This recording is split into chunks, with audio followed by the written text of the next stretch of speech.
পাঁচ ওয়াক্ত নামাজের পরে আয়াতুল কুরসি পাঠ করা কতটা ফজিলত আমরা অনেকে জানি না, বিধায় আমরা সে আমলটি করতে আমরা আগ্রহী না।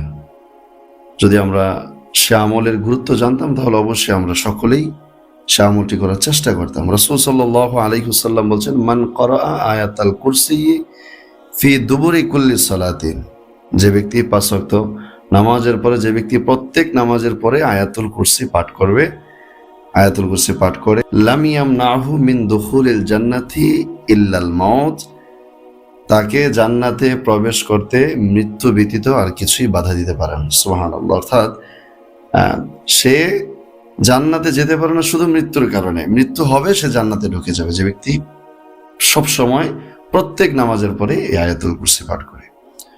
তো কে চায় না যে মৃত্যুর সাথে সাথে জান্নাতে যেতে? কে চায় না? এমন কেউ আছে নাকি? কেউই তো নেই।